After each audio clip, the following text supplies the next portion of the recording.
on behalf of the government of India. ಈಗ ನೀವು ಮತ್ತೆ ಮಾತಾಡಿ, ಈಗ ಉತ್ತರ ಆಗ್ಲಿ. ನೀವು ಅಲ್ಲಿ ಅದನ್ನ ಹೇಳ್ಬೇಕಲ್ಲ, ಅದು ಮತ್ತೆ ಮಾತಾಡಿ. ಇದು ಬಂಡತನದ ವಾದ. ಅಯ್ಯೋ ಬಂಡತನ ಸ್ವಾಮಿ ಅಲ್ಲ ಒಂದ್ ನಿಮಿಷ ಈಗೆಲ್ಲ ಬಂಡತನ ಅನ್ನುವಂತ ಪೇಟೆಂಟ್ ಮುಖ್ಯಮಂತ್ರಿಗಳಿಗೆ ಇರೋದು ಯಾರಿಗೂ ಇಲ್ಲ.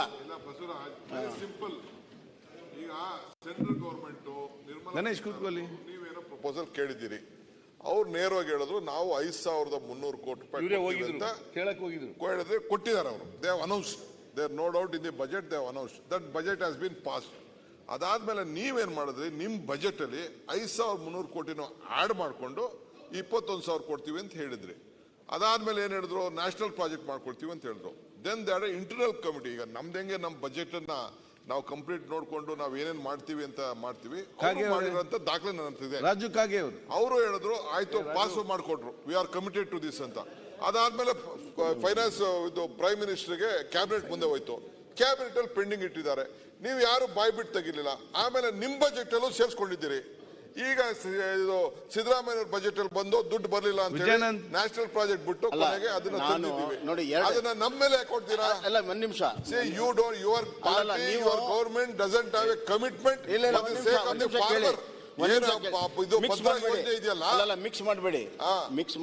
ನಾನು ಮಿಕ್ಸ್ ಮಾಡ್ತಾ ಇಲ್ಲ. ಎಲ್ಲ ಹೇಳ್ತೀನಿ ಕೇಳಿ. ಎರಡು ವಿಚಾರ ಇದೆ ಇಲ್ಲಿ. ನ್ಯಾಷನಲ್ ಪ್ರಾಜೆಕ್ಟ್ ಮಾಡೋದು ಒಂದು ವಿಚಾರ, 5,300 crores ಪಡ್ಕೊಳ್ಳೋದು ಇನ್ನೊಂದು ವಿಚಾರ.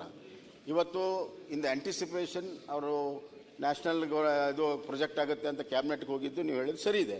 ಅದಕ್ಕಾಗಿ ನಾನು ನನ್ನ ಬಜೆಟಲ್ಲಿ ನಾನು ಮೆನ್ಷನ್ ಮಾಡಿದ್ದೀನಿ, ನಾನೇನಿಲ್ಲ ಅಂತ ಹೇಳ್ತಾ ಇಲ್ಲ. 5,300 crores it is the financial arrangement done by in the central budget.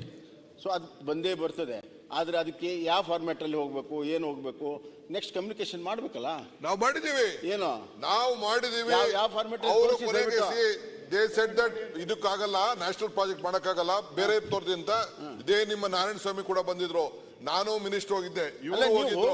ಕೊನೆಗೆ ಪ್ರೈಮ್ ಮಿನಿಸ್ಟರ್ಗೆ ನಾನು ಟೈಮ್ ಕೊಡಿ ಅಂತ ರಿಕ್ವೆಸ್ಟ್ ಮಾಡ್ಕೊಂಡೆ. I met the finance minister Nirmala ಸೀತಾರಾಮನ್ಗೆ ನಾನೇ ಕೇಳಿದ್ದೀನಿ. ಕೇಳೋದಲ್ಲ ಪೊಲಿಟಿಕಲ್ ಐ ಟೆಲ್ ಯು, ನೀವು ಕೇಳೋದು ಬೇರೆ, ನಿಮ್ ಡಿಪಾರ್ಟ್ಮೆಂಟ್ ನವರು ಸರಿಯಾದಂತ ಫಾರ್ಮ್ಯಾಟ್ ಅಲ್ಲಿ ಎಲ್ಲ ಪ್ರಪೋಸಲ್ ಕೊಟ್ಟಿದ್ದಾರೆ. ಈಗ ನೀವು ಟ್ರೈನಿಂಗ್ ಕೊಡಿ ಸ್ವಾಮಿ, ಇನ್ ಯಾವ ಫಾರ್ಮ್ಯಾಟ್ ಕೊಡಬೇಕು ಕೊಡ್ತೀವಿ ನಾವು. ಅಲ್ಲಲ್ಲ ಏನಿಲ್ಲ, ಈಗ ಹೇಳ್ತೇನೆ ಕೇಳಿ. ಸಿನ್ಸ್ ಅದು ನ್ಯಾಷನಲ್ ಪ್ರಾಜೆಕ್ಟ್ ಆಗಿದ್ದಕ್ಕೆ AIBP ಅಲ್ಲಿ ಬರ್ತದೆ, ಅದು ಕೊಟ್ಟಿದ್ದೀವಿ. ಅಲ್ಲ AIBP ಅಲ್ಲಿ N ಫಾರ್ಮ್ ಅಂತಿದೆ. This is a new project. N form ಅಂದ್ರೆ ನ್ಯೂ ಪ್ರಾಜೆಕ್ಟ್ಸ್. N ಫಾರ್ಮ್ ಅಲ್ಲಿ ಹಾಕಿ ಕಳಿಸಿ, ಖಂಡಿತವಾಗೂ ಬರ್ತದೆ. ಅದು ಕೊಟ್ಟಿದ್ದೀವಿ. ನಂಗೆ ಕಾಪಿ ಕೊಡಿ. ಬನ್ನಿ ನನ್ನ ಜೊತೆ ಡೆಲಿಗೇಷನ್ ನಡೀರಿ, ನಿಮ್ ಮುಂದೆ ಜೊತೆ ಕೊಡಿ. ನೀವು N ಫಾರ್ಮ್ ಅಲ್ಲಿ ಒಂದ್ ನಿಮಿಷ ಕೇಳಿ. ರಾಜ್ಯ ಹಿತದೃಷ್ಟಿಯಿಂದ ನಾವು ಕೂಡ ರೆಡಿ ಇದ್ದೀವಿ. ನೀವು N ಫಾರ್ಮ್ಯಾಟ್ ಅಲ್ಲಿ ಮಾಡಿರೋದನ್ನ ಕೊಡಿ, ನಾವು ಹೋಗಿ ಕೂತ್ಕೊಂಡು ಅದನ್ನ ಪಡ್ಕೊಳ್ಳಿ.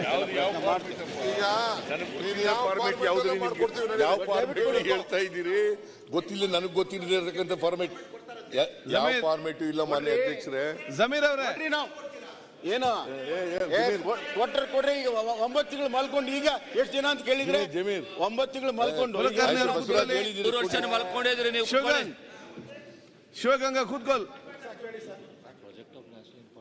ಮಾನ್ಯ ಅಧ್ಯಕ್ಷರೇ, ಅದರಿಂದ ಸ್ಪೆಷಲ್ ಗ್ರಾಂಟ್ಸು ಕೊಡಲಿಲ್ಲ. ಇವರೇ ಒಪ್ಕೊಂಡಿರ್ತಕ್ಕಂಥ ಬಜೆಟ್ನಲ್ಲಿ ಹೇಳಿರ್ತಕ್ಕಂಥ 5,300 ಕೋಟಿ ರೂಪಾಯಿನೂ ಕೊಡಲಿಲ್ಲ. ಇದು ಅನ್ಯಾಯ ಅಲ್ವಾ ಕರ್ನಾಟಕಕ್ಕೆ? ಈ ಅನ್ಯಾಯ ಕೇಳಿದ್ರೆ ಸಂಘರ್ಷ ಮಾಡ್ತೀರಿ ನೀವು ಅಂತ ಹೇಳಿದ್ರೆ ಏನು ಹೇಳೋದು?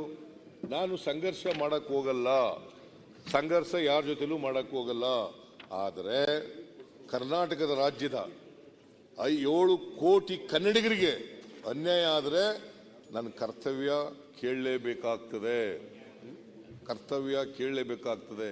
ಅದರ್ವೈಸ್ ನಾವೆಲ್ಲರೂ ಕೂಡ ಕನ್ನಡಿಗರಿಗೆ ದ್ರೋಹ ಮಾಡಿದಾಗ್ತದೆ. ಎಲ್ರಿಗೂ ಕೂಡ ಎಲ್ಲ ದ್ರೋಹ ಮಾಡಿದಾಗ್ತದೆ. ಅದಕ್ಕೋಸ್ಕರ ಕೇಳ್ತಾ ಇದ್ದೀವಿ. ನೋಡಿ ಮಾನ್ಯ ಅಧ್ಯಕ್ಷರೇ, ಈ ಫಸ್ಟ್ ರಿಪೋರ್ಟ್ನಲ್ಲಿ ಕರ್ನಾಟಕಕ್ಕೆ devolution plus revenue deficit grant recommendation 3 ರಾಜ್ಯಗಳಿಗೆ ರೆಕಮೆಂಡ್ ಮಾಡಿದರು. ಒಂದು ಕರ್ನಾಟಕ, 2ನೇದು ಮಿಜೋರಾಂ, 3ನೇದು ತೆಲಂಗಾಣ. ನಮಗೆ ಜಾಸ್ತಿ ಮಾಡಿದ್ರು. ಯಾಕೆ ಅನ್ಯಾಯ ಆಗಿದೆ ಅಂತೇಳಿ ನಮಗೆ ಜಾಸ್ತಿ ಮಾಡಿದ್ರು. 5,495 ಕರ್ನಾಟಕಕ್ಕೆ, ಮಿಜೋರಾಂಗೆ 5,046, ತೆಲಂಗಾಣಕ್ಕೆ 723 ಕೋಟಿ, ಒಟ್ಟು 6,764 ಕೋಟಿ. ಇದು ಕೊಡ್ಲಿ ಬರಲಿ, ಇದು ರೆಫ್ಯೂಸ್ ಮಾಡಿಬಿಟ್ರು. ಕಾರಣ ಏನು ಹೇಳ್ತಾರೆ ಈಗ? ಫೈನಲ್ ರಿಪೋರ್ಟ್ನಲ್ಲಿ ಇರಲಿಲ್ಲ. ಆಗಿದ್ರೆ ಫೈನಲ್ ರಿಪೋರ್ಟ್ನಲ್ಲಿ ಇರಲಿಲ್ಲ ಅನ್ನೋ ಕಾರಣಕ್ಕೋಸ್ಕರ ರಿಜೆಕ್ಟ್ ಮಾಡೋಕ್ಕಾಗತ್ತಾ? ಹಾಗಾದ್ರೆ ಆ ವರ್ಷ 2021ನೇ ವರ್ಷ ಯಾವ ಗ್ರಾಂಟಿನ ಮೇಲೆ ಸರ್ಕಾರ ನಡೆಸಿದ್ರು? ಯಾವ ರಿಪೋರ್ಟ್ ಮೇಲೆ? ಯಾವ ರಿಪೋರ್ಟ್ ಮೇಲೆ ಮಾನ್ಯ ಅಧ್ಯಕ್ಷರೇ? ಕೇಂದ್ರ ಸರ್ಕಾರ ನಡೆದದ್ದು ಫಸ್ಟ್ ರಿಪೋರ್ಟ್ ಮೇಲೇನೆ ನಡೆದ್ದು. ಫಸ್ಟ್ ರಿಪೋರ್ಟ್ ಮೇಲೆ ನಡೆದ್ದು. ಏನಾದರೂ ಸುಳ್ಳನ್ನ ಡಿಫೆಂಡ್ ಮಾಡ್ಕೊಳ್ಳಿ, ಬೇಡ ಅಂತ ಹೇಳಲ್ಲ. ಆದರೆ ಡಿಫೆಂಡ್ ಮಾಡ್ಕೊಳ್ಳೋದಾದ್ರೂ ಕೂಡ ಕಾರಣಗಳಿರ್ಬೇಕಲ್ಲ, ರೀಸನಿಂಗ್ ಇರಬೇಕಲ್ಲ. ವಿತೌಟ್ ರೀಸನಿಂಗ್ ಡಿಫೆಂಡ್ ಮಾಡ್ಕೊಳ್ಳಿಕ್ಕೆ ಹೊರಟ್ರೆ